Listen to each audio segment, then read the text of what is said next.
Hello, thanks for joining us. This is AIT Reports. I am Oyedia Oro. Nigeria has reaffirmed its commitment to improved border management across West Africa as the Director General of the National Boundary Commission, Adamu Adaji, participated in the regional PECOM meeting in Abidjan, Cote d'Ivoire from April 7th to 10th. The meeting brought together heads of boundary agencies from across the region alongside international partners to address border governance and emerging security challenges. Declaring the meeting open, the Cote d'Ivoire Minister of Integration, Adamu Dosso, stressed the need for stronger collaboration to tackle complex border issues. Participants reviewed key frameworks and adopted a 3-year regional action plan aimed at enhancing peace, security, and cross-border cooperation. Nigeria also shared its over 40 years of experience in cross-border collaboration, receiving commendation from other member states. And meanwhile, the federal government has directed the Nigerian Immigration Service to immediately withdraw and deactivate passport of Nigerians who have renounced their citizenship but still carry the document. A statement signed by the SA Media to the Minister of Interior, Alau Babatunde, said the directive applies to Nigerians whose requests for renunciation have formally been approved by the President. The Minister Olubunmi Tunji-Ojo noted that the Ministry of Interior, saddled with the responsibility of citizenship integrity, derives the power from the provisions of subsection 1(2) of Section 29 of the 1999 Constitution as amended, which states that any citizen of Nigeria of full age who wishes to renounce his Nigerian citizenship shall make a declaration in a prescribed manner for the renunciation. The President shall cause a declaration made under subsection 1 of the section to be registered, and upon such registration, the person who made the declaration shall cease to be a citizen of Nigeria.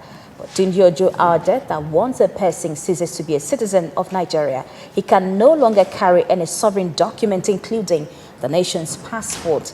He further maintained that this move is consistent with the passport and visa reforms which the ministry has undertaken within the past few years. Now, the Delta State Police Command has confirmed the abduction of the chairman of Sapele Local Government Area, Bright Agbeke, by gunmen on Friday night. Reacting to the incident, the State Commissioner of Police, Yemi Oyeniyi, says the command is on top of the situation to ensure the safe rescue of the council boss.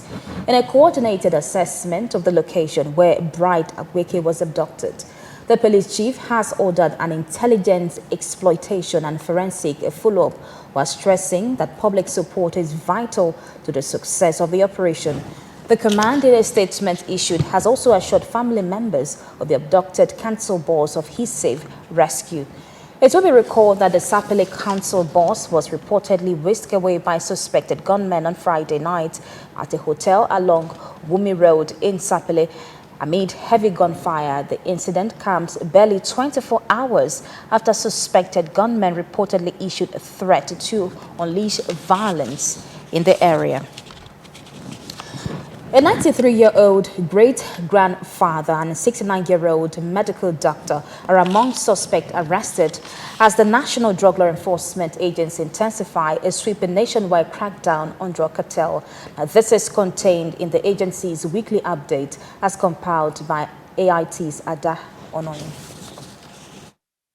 The 93-year-old great-grandfather, Pafriday Ahukanna Chibu, was arrested in Abia State with 7.7 kilograms of skunk in what authorities describe as one of the most unusual arrests in recent times.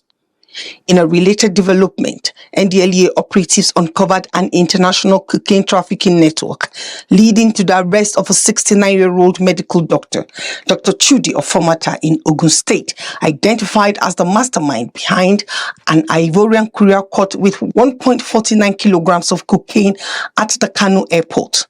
The agency also recorded its largest seizure in Edo State, intercepting 7,245 kilograms of skunk concealed wheeled in trucks with 5 suspects taken into custody. In Niger State, a couple was arrested after 118 kilograms of skunk were discovered hidden in their kitchen, further highlighting the depth of domestic distribution networks. In Borno State, operatives intercepted a trailer loaded with illicit pharmaceutical drugs, including tens of thousands of Rofinol tablets, large volumes of codeine syrup, and pentazocine injections. The nationwide operations underscore an expanding multi-layer trafficking network, cutting across age groups, professionals, and distribution channels. Ada Ononye, AIT News, Abuja. Now, the United Nations is drawing a direct link between Zamfara's vast mineral wealth and the state's relentless battle with banditry. The UN Deputy Secretary General Amina Mohammed made the revelation during a one-day official visit to Gusau, warning that the region's rich resources are fueling its insecurity. The UN chief arrived at Gusau Airport to a reception led by Governor Dauda Lawan before heading to the government house for a critical briefing on the state's sustainable development goals. A happiest day for us. There, Governor Lawan detailed his administration's rescue agenda, highlighting upgrades in healthcare, education to combat the crisis directly. Lawan revealed new high-tech command and control center is now active to track bandit operations. We're also strengthening community intelligence and protection system, establishment of the Community Protection Guard. Based on the legislation from the State Assembly, we were able to form our own internal security, which we'll call CPG, Community Protection Guard. And the reason of setting up the CPG is to complement what the conventional securities are doing. While applauding the state drive for investment, Mohammed told his host that there is no sustainability development without lasting peace. Peace is what you need today for people to come. And I think that the narrative for Zamfara is about conflict. And that conflict is related to minerals, solid minerals. And that has to change. And then when they do come, your human development indices are very low. And so one has to find ways of investing in that. With Zamfara grappling with 78.8% of poverty rates and over 82% of its 5.3 million residents relying on agriculture, the UN chief stressed that the entire North must unite to stop northern Nigeria from falling further behind. Jamina Yusuf, AIT News, Gusau. And to politics now, the coalition opposition party, African Democratic Congress, have elected its ward, zonal and state congresses via consensus in Anambra State as 53 state executive officials emerge. The Congress produced Christopher Madabuchuku Mosu as ADC chairman in the state. But party leaders say with the peaceful Congress, the ADC is ready for its national convention and the 2027 general elections. The newly elected chairman and other party leaders pledged unity and downplayed concerns of the absence of INEC officials at the Congress, saying that ADC remains the confidence and hope of the opposition party as the country prepares for the 2027 elections. We must rise above differences and build a strong cohesion, a strong, cohesive structure anchored on trust, inclusion, and shared purpose. Our task is clear. We must reconnect with the people, deepen our grassroots presence, and present a credible alternative rooted in accountability and service. If an umpire decides to descend into the arena of internal politics of a political party, then they have left their responsibility as an umpire. Their duty is to navigate the inter-party electoral processes, not intra-party. So that is the most successful of all congresses in Nigeria that known to us that have been done so far. Quiet, consensus, affirmations all through. You can see it yourself. You are living witnesses that it was so quiet and there's no problem anywhere. And this is the way we are going to go into the field. Now, alarming concerns have been raised over the inaccessibility for state authority instruments in more than 68 local government areas in the northeast and northwest due to continuous security threat. Now, this is coming from the top political figures in the opposition movement national conference in Abuja as the guest speaker Modibo Kai. He reaffirmed that non-state actors are emboldened by sophisticated weaponry and a perceived vacuum of deterrence that traverses Nigeria's landscape with little impunity. Quite noted that the resilience of the people have been pushed beyond its elastic limit, and the absence of a clear resolution is deeply troubling, urging Nigerians to confront the harrowing reality of the national security. They find themselves in an era where significant swathes of the nation's territory devolved into de facto combat zones. The speaker further harped on the need to preserve the integrity of the country's republic towards breaking the cycle of systemic violence and called on the National Assembly to assert its constitutional mandate and lead the charge for national stability. Now, as both the Federal University of Technology, Minna, and the Niger State government await the submission of the report by the committee set up by the Minister of Education, Tunji Alausa, over the asset sharing of the campus and the Abuja zone of Academic Staff Union of Universities, have warned against it. Now, according to the zonal coordinator of ASU, Abuja Zone, Professor Adams Amin, who warned that the development will lead to a high risk of student friction and riot, as evident in institutions where such practices occur. As the case of Boso campus of FUT Minna, land grabbing by the Niger State government continues to generate reactions. This time, the Abuja zone of ASU has added their voice, calling for a halt or co-sharing for the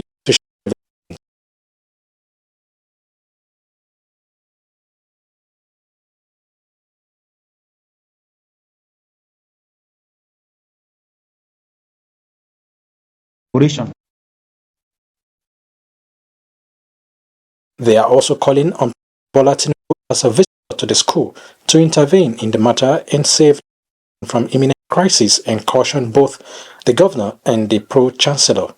He is the sole protagonist in this campus grappling melodrama.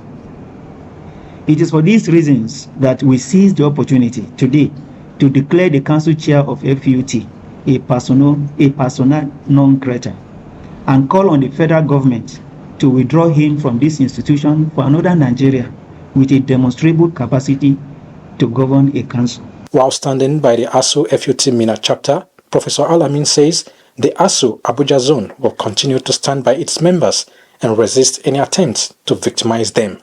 Zachary Omale, AIT News, Minna. Just watching AIT Report. Let's take a moment here, return with more reports. Please stay.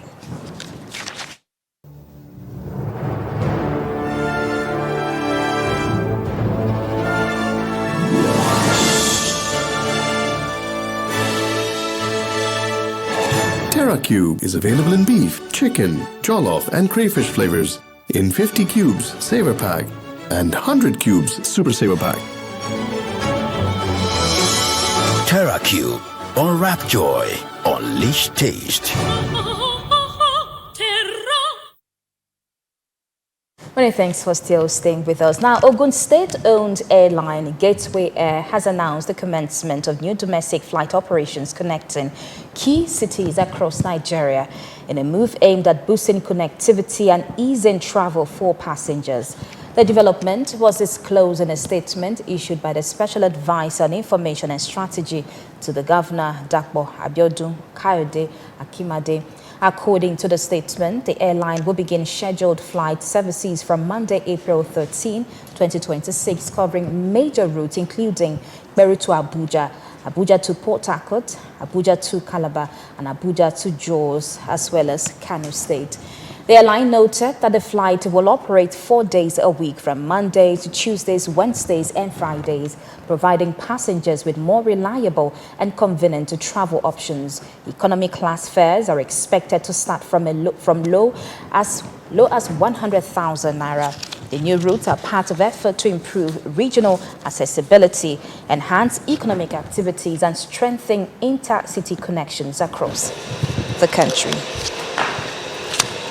Now, experts, researchers, and civil society groups are calling for stronger community participation in environmental decision-making as a new toolkit designed to empower host communities in development project is introduced in Nigeria.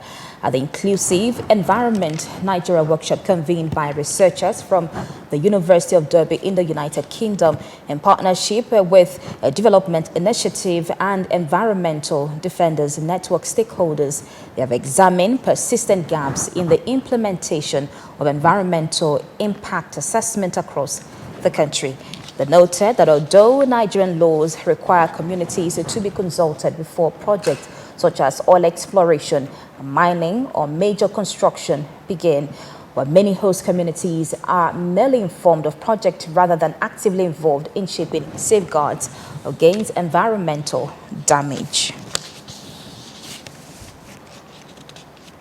Community people justice, because when they even discover infractions, their environment is degraded. They find it difficult to be able to hold these corporations to account because they don't have any document which shows that there were prior engagements or things that were agreed upon. So this toolkit seems to is targeted at addressing these gaps, bridging these gaps, making communities to understand the particular points they must take in engaging corporations. For researchers behind the Environmental Justice Toolkit, including Professor Chantel Davis and Dr. Ehosa Ihato, among others, say the resource is designed to help communities document engagement, understand their rights, and demand accountability from project developers. If we had a toolkit like this and the community people understand it, know it, you seek to use it, and insist that this is the way to go for any project that is supposed to impact on them, then we'll not have these kind of lengthy court cases, and the communities know their rights, they know what to demand, they know what to ask for, and then it will be easy. All participants at the workshop urged government, regulators, project developers, and host communities to adopt the toolkit, saying that stronger documentation and inclusive error processes could help prevent environmental abuses and ensure communities have a voice in projects that shape their environment and livelihood. Now, the National Orientation Agency has reiterated its commitment to value reorientation, civic education, and national identity building, calling for stronger collaboration with stakeholders ahead of the next general elections. The Director General of NOA, Lanre Issa Onilu, emphasized the urgency of strengthening voter and civic education among the young Nigerians, citing the significant proportion of the population under 35 and the impact of emerging digital influences on national values. Issa Onilu disclosed that NOA has developed the Nigerian Identity Project anchored on a 747 principle outlining mutual responsibilities between the government and citizens, adding that the Federal Executive Council has approved key components including the reintroduction of citizenship studies into schools' curricula across all levels to uphold and promote national values. The NOA Director General stressed the need for strategic deployment of communication resources to improve public perception and strengthen national cohesion, calling for a shift from quota-based approaches to addressing structural and cultural barriers limiting women's participation in leadership. On her path, Award National President Aishatu Ibrahim pledged to support NOA in promoting civic education and national values, proposing joint initiatives such as a nationwide training workshop and media campaigns, where NOA and Award are working together to promote civic responsibility and national values, particularly as Nigeria prepares for upcoming elections. Now, the Minister of State for Agriculture and Food Security, Aliyu Abdullahi, says every initiative of the present administration is geared towards achieving genuine and sustainable transformation in Nigeria's agricultural sector. Speaking at the Africa Association Workshop 2026 Annual Stakeholders Review Workshop held in Abuja, Abdullahi recognized a contribution of relevant partners calling for even stronger contribution to restore soil health, boost productivity, empower farmers, and secure Nigeria's food future. Central to this vision are food security and youth empowerment, which are key pillars of the Renew Hope agenda. Our focus is clear: to ensure food security, promote agricultural productivity, and build a resilient and inclusive food systems for our country. Other speakers at the event noted that for Nigeria to fully realize its inherent productivity, it is imperative to advance mechanization, reduce post-harvest losses, and strengthen links to market. Anew, we have our remit, we have our mandate to transform the livestock sector into a modern, sustainable, resilient, globally competitive livestock sector. The government over the years has put a lot of efforts in agricultural transformation. That has yielded fruits, but not at the scale that we really need to create transformational impact. And therefore, the private sector needs to come on board to see how we can galvanize efforts and scale and get those innovations to farmers at scale. It's my firm conviction that agriculture can make difference in Nigeria's future. In order to fully realize Nigeria's inherent productivity, it is crucial to advance mechanization, reduce post-harvest losses, and strengthen links to markets. The organizers of the event noted that in spite of efforts by the Nigerian government to transform agriculture, the country spends as much as $10 billion on food import.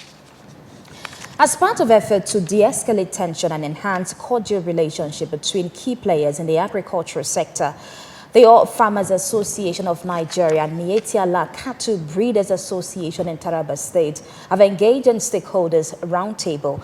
The engagement is at the instance of the Taraba State government in partnership with the World Bank. Gathered at this stakeholders engagement meeting are representatives of the All Farmers Association of Nigeria and the Miyetti Allah Cattle Breeders Association, civil society organizations, as well as other stakeholders from Taraba State's agricultural sector. The meeting targets dialogue that will de-escalate the tense relationship between farmers and pastoralists in the state, promote mutual understanding and symbiotic relationship between the two groups. The roundtable is organized under the Taraba State government's partnership with the World Bank on Livestock Productivity and Resilience Support Project and the Global Peace Development. The Executive Director, Ebroke Esike, said the stakeholders' engagement is key to validating past roundtable discussions. He also called for the development of a comprehensive grievance redress protocol and the support of stakeholders for the impact of the project to be sustained. What are the procedure for effective stakeholder engagement throughout the life cycle? Look at who stakeholders we have and those who are not available, try to bring them together as one. Participants reaffirmed their resolve to back an implementation framework designed to strengthen harmony between farmers and pastoralists while boosting livestock productivity in Taraba and across Nigeria. Lamini Chuye, AIT News, Jalingo.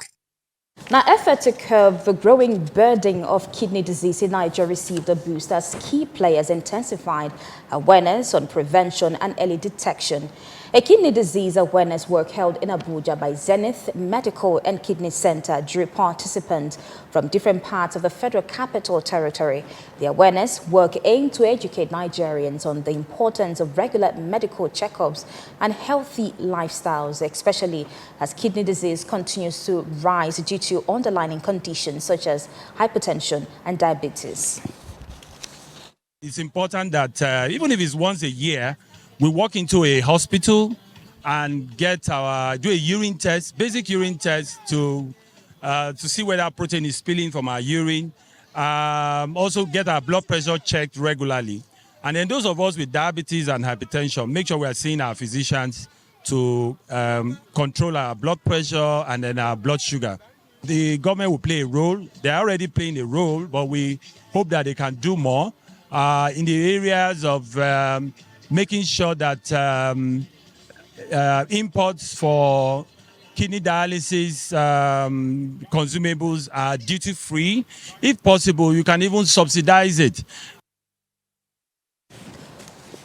Well, participants and health experts noted that late diagnosis remains a major challenge in managing kidney disease in Nigeria, largely due to low awareness and limited access to screening services.